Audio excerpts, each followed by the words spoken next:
Nobre senador, é isso, prazer revê-lo. Demora, Como pode você ser vai? todo meu. É isso. O subtítulo do programa é Pergunta quem pode, responde quem tem coragem.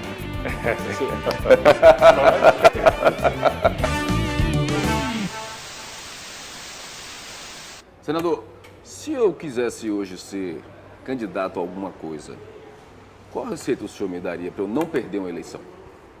Se manter quem você é. Nunca abrir mão dos seus princípios nem dos seus valores. Eleição não é fim, é meio, é instrumento. Como você entrar no centro cirúrgico e ser um instrumento de cura e salvação. A eleição não é... Política não é profissão, política é missão. Foi o que aconteceu ano passado. Nós tivemos uma oportunidade, muito antes da eleição, de conversar. Eu estava ainda na época na Sara Brasil FM e o senhor estava num processo já de pré-eleição, já tinha um sentimento no Estado de que a política sergipana precisava dessa tal renovação, tanto pregada pelo senhor. Era renovação versus continuismo, continuidade.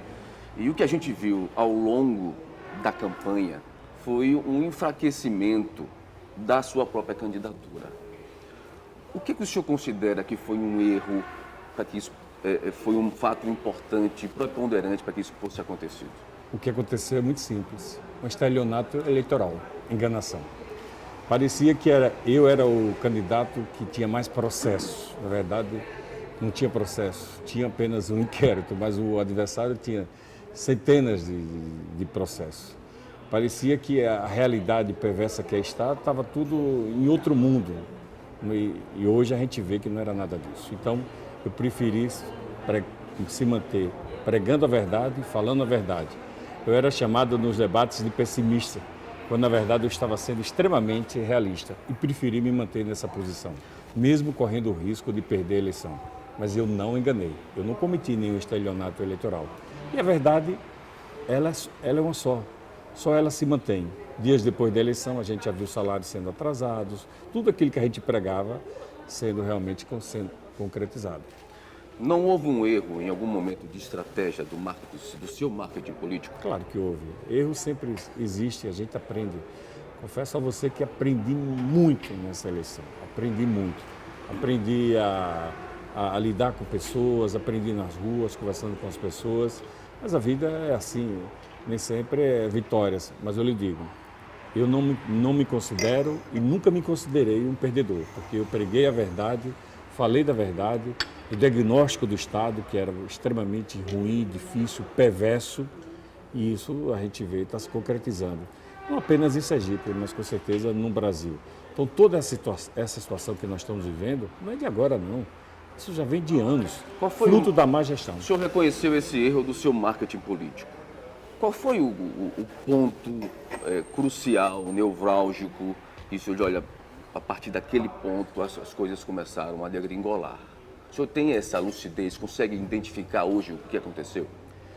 Quando eu fui chamado por uma pessoa, por um empresário, e ele me disse, Eduardo, é extremamente desigual. Gosto de você e me arrisco até a dizer isso a você. É extremamente perverso. Você não está vendo os bancos entrar em greve, menos o Banésio, se prepare, porque a máquina vai ser utilizada.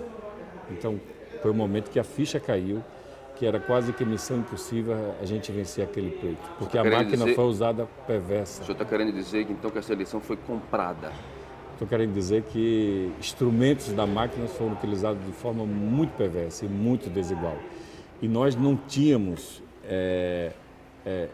essas pessoas, nós não tínhamos uma preparação, digamos assim, investigativa para estar olhando o adversário.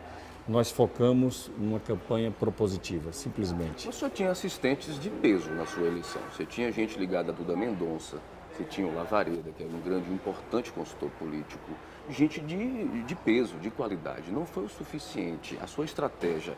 Tem gente, inclusive, que diz que a entrada do seu irmão, Edivan, na televisão foi a última pá de cal na sua eleição. O senhor considera isso? Não, de jeito nenhum.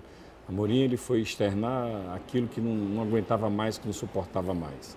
As pessoas estavam... o governo, ou melhor, o governador de então e de hoje, a gente via que as pessoas queriam se manter no poder a todo custo. E nós pregávamos a verdade o tempo inteiro, mostrando o diagnóstico, a situação difícil na saúde, na segurança, na educação, no trato com o servidor público. A máquina funcionou e funcionou de forma muito perversa.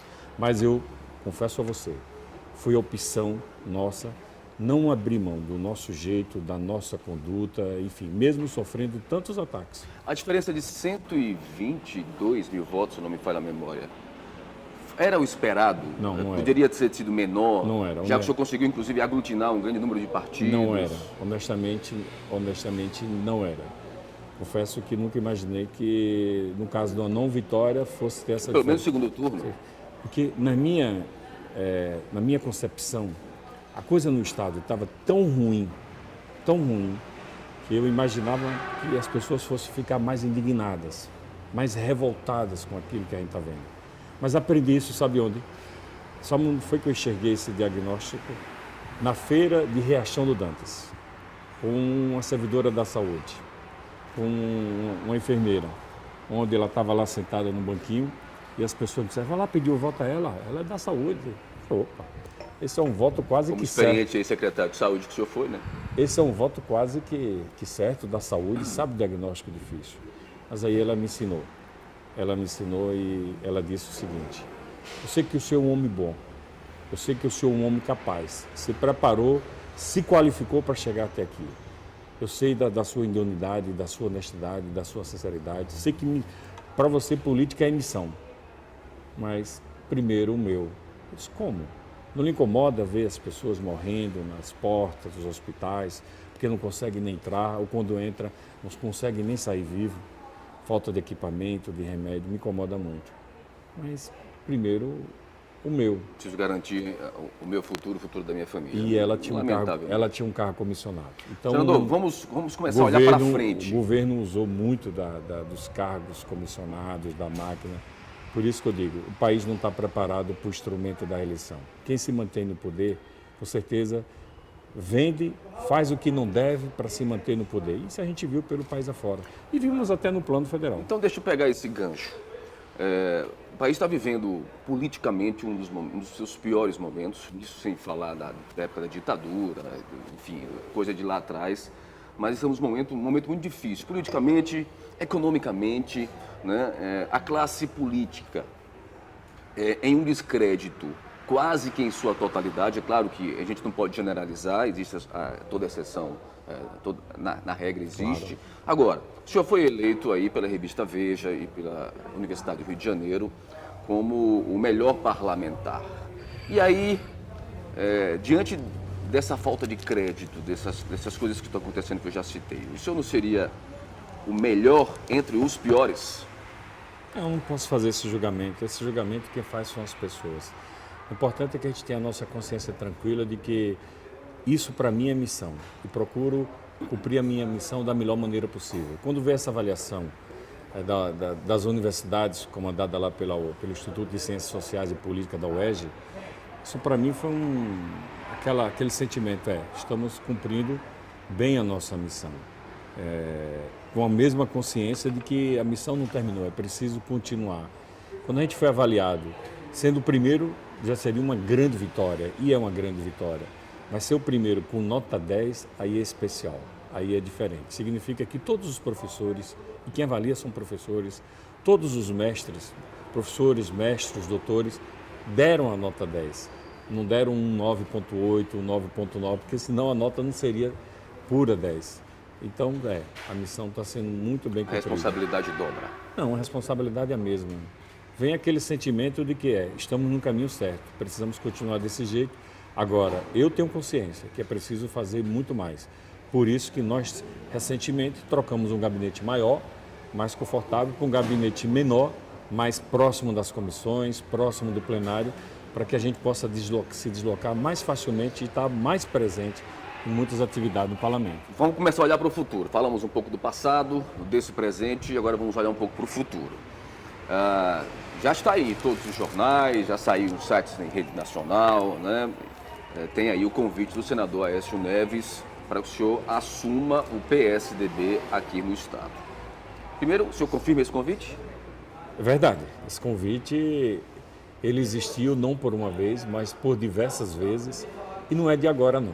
Esse convite ele é antigo. Já há um namoro. Não, esse convite já vem ocorrendo desde meses e meses atrás, mas eu nunca externei. Foi que alguém externou, não sei quem, recentes conversas que eu tive lá em Brasília. Mas eu me relaciono bem com todos eles, com a Aécio, com o Flecha Ribeiro, com o Carlos Cunha Lima, com a Luísa Nunes. Me relaciono muito. Entre ter o convite e o aceitar do convite, isso já foi definido? Não, claro que não. Isso é uma decisão que precisa ser muito bem pensada. Eu sou daqueles que primam pela fidelidade. O PSC foi um partido que me abraçou. O senhor sabe que o senhor indo para o PSDB, que hoje o senhor tem uma posição junto com o André Moura, de os dois grandes líderes da oposição no Estado, chamando para si essa responsabilidade. Mas eu penso que o senhor indo para o PSDB e assumindo essa presidência como coordenador, como o grande homem do partido, acredito que, acho que naturalmente, esse papel de grande líder da oposição passa a ser unicamente do senhor. Mas honestamente, eu não tenho com o André nenhum sentimento de competição. Embora muitos preguem isso, lhe digo com toda honestidade, não existe competição entre a gente. Não existe nenhum sentimento de competição. Não vejo em André nenhum concorrente, nenhum adversário. O que existe entre a gente é amizade pura e verdadeira. Não existe nenhum sentimento de competição. E lhe provo isso. Eu sei que alguns bradam isso. Insistem em bradar nisso. Ou disseminam essa questão. Mas não vão conseguir. Não vão conseguir. Brado isso. Eu estava presidente do PSC. Ninguém me pediu para passar o comando para André. Ninguém me pediu para passar o comando para André. Quem passou o comando para André foi eu, espontaneamente, por reconhecer e para dar oportunidade. Assim como eu tive a oportunidade, eu sou daqueles que reconhece e é preciso, realmente, ao longo da vida, passar o bastão. Eu passei para ele, mas ninguém me obrigou isso, lógico. A direção nacional do partido, não houve nenhum entendimento, eu apenas comuniquei à direção do partido, olha, já passei o comando para André, mas não pedi isso. Para a gente finalizar, próxima eleição, o desejo de assumir o executivo do Estado ou ir para uma possível reeleição no Senado? Eu gostaria de ter todas as respostas, mas a vida não nos permite a gente ter todas as respostas, principalmente quando o futuro ainda está tão distante e principalmente quando não depende somente do eu querer. Para ser político não é só a minha vontade não, lógico, a minha vontade é essencial, mas é a vontade minha e de muitas pessoas, principalmente quem sai de suas casas e vai lá e volta. Então ainda há tempo para se refletir decidir. Ainda. Para se decidir, encarar isso mas com o seu muita desejo pessoal de assumir o executivo ainda existe? Sim, claro que sim, porque o que a gente está vendo no Estado, eu diria que é perverso, é muito perverso. Será que esses que estão gerenciando o Estado estão preocupados com aqueles que estão morrendo lá nos hospitais? Muitas vezes, como eu disse, não entram.